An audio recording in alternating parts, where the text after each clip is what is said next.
Today on the Star Trek Critic, Michael Dorn takes his vacation on the planet of love. This episode is Captain's Holiday. As usual, 1 point will be taken away for each error and we'll see what's left. Instead of looking at the scantily clad girl, look at that statue and ask, what the heck are they doing? These are Vorgons. Vogons are from the Hitchhiker's Guide, so there's just a one-letter difference. Hopefully the computer tells them it's none of their business who is where, or else Risa has a terrible lack of security. This is what everybody says here because it's Risa. The first point is lost for a stardate mismatch. Allegiance happened less than 2 weeks ago where they did a terraforming mission right after, so there is some overlap.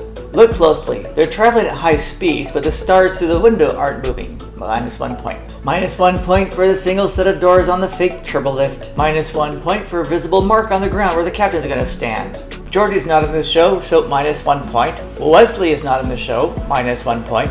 Data has no speaking parts, minus 1 point. And Worf has less than 5 lines, so minus 1 more point. Jean-Luc and Beverly both perform the Picard maneuver. This is the same way Dr. McCoy talked Kirk into going on vacation. Look at this, the doors on the turbolift are orange, now they are gray, so minus 1 point. In case you're wondering, there is only one reason this episode was made. The women. I learned a new word today. Cyberitic comes from a Greek city, Sybaris, which was a lot like Risa thousands of years ago. This is Picard maneuver number 3 if you count Beverly's. The next point is lost for copying Macaulay Culkin from Home Alone. Riker says he'll see to it that the bags are beamed directly to his room. Why don't they beam Picard to his room too? 1 point lost for a microphone reflection. As usual, they copy the Harry Potter hallway scene. And don't tell me Harry Potter came later. This show is from the future. Deanna shakes her head when he talks about the Horgon. She knows her ex-boyfriend is a slut. The ship has a crew of over 1,000, so minus 1 point for only one person taking shore leave on Risa.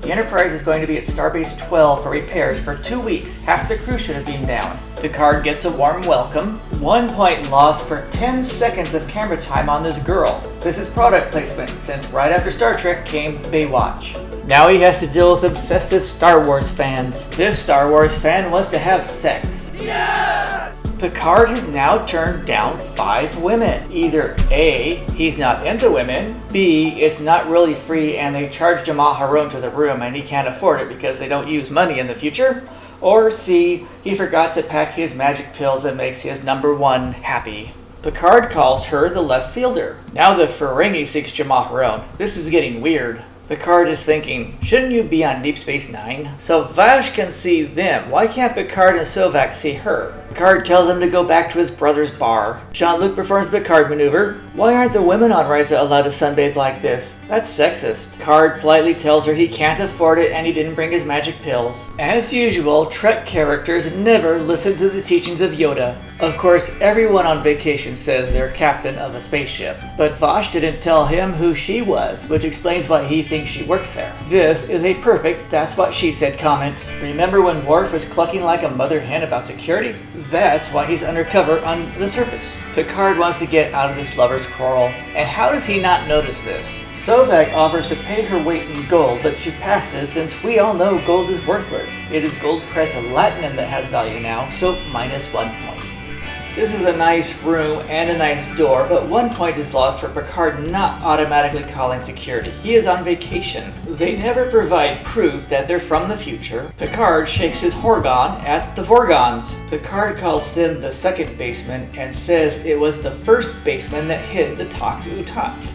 Minus 1 point here. It will never be possible to create a device that turns off a star. Picard says he was a part of the security team. He must be drinking again. So why did Vash leave him the disc if she already has the Tox Utat? 1 point lost here. Vash already found the Tox Utat. She should have left the planet or gone to another safe hotel far away until her ship came. Here's a good snarky pose screenshot. Samuel Estragon is a reference to the play Waiting for Godot, which Patrick Stewart starred in. So this is product placement to boost Stewart's already self-inflated ego. Ironically, Vash and Sovak have the same agenda. Vash is now acting like a self-centered teenager where the entire world revolves around her. Picard is the man rescuing the damsel in distress. Vash is being a modern-day bratty girlfriend. Picard should dump her right now. This is a subliminal "that's what she said" reference. And Vash is full of cheesy pickup lines, isn't she? Here is a problem. 27 kilometers is only 16 miles out of town. That's not far enough. Vosh mentioned subterranean caves. Didn't she get the memo? All caves are subterranean. Have you ever seen a cave that's above ground? Donna, will you please describe what we were wearing the evening you saw us?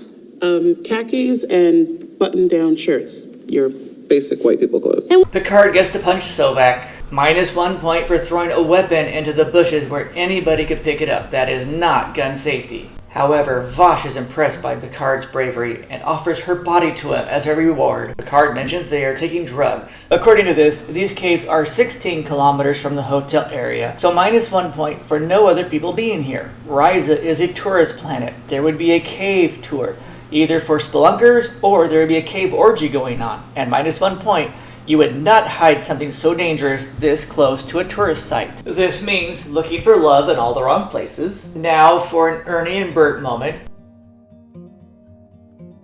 You'll see this again with Picard and Data. Picard has terrible small talk lines. No wonder he's single. However, it turns out she falls for really bad pickup lines. 1 point lost. If she was just here a few days ago, it would not be that smooth. Picard hands Vosh the blade of the shovel. She grabs the handle, so -1 point. The Vorgons have a premature arrival.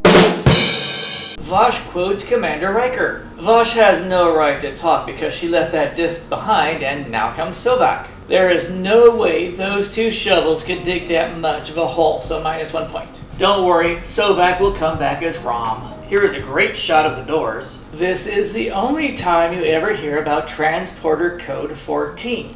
Is Vosh leaving the planet or just the hotel? Picard did not ask Riker if there were any other ships in orbit, so -1 point. She is so full of shit right now. I'd like to point out she looks really good in that dress. Picard calls her out on her BS. I think she's full of it too. When she found the Tox Utat, she should have just left and covered up the dig site. Then Sovak could come and dig all day thinking it was there.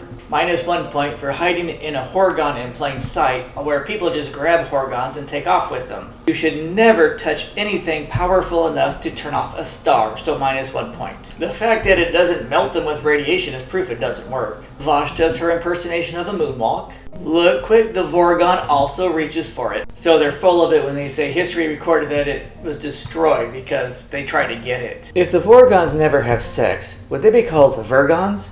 The irony is this battle for an object that can destroy a star takes place in front of an object that symbolizes sex. On the planet Risa, they don't even use sheets on the beds anymore because they're so nasty. They say terribly cheesy lines at the end, but don't even give each other their email addresses. And in typical Starfleet fashion, no one on the bridge crew talks to the captain until he's back on the bridge in uniform. So -1 final point. So, who were the Risians? Deidre Hodge will be back on Deep Space Nine. The late Michael Champion has 60 screen credits, including Total Recall, Beverly Hills Cop, and The Flash. The late Karen Landry has 60 screen credits, including MASH and Trapper John MD and Moonlighting. Jennifer Hetrick was on Sliders and The X-Files and will be back on Trek next year. Max Grodenchik is an excellent baseball player. He will be back in Season 5 and again as Rom on Deep Space Nine. Captain's Holiday, where they waste tons of taxpayer money by flying a spaceship to a pleasure planet where only the captain goes on vacation, gets a score of 73. Thanks for viewing. Be sure to leave comments below, click that like button, the share button, that subscribe button, and I'll see you again soon.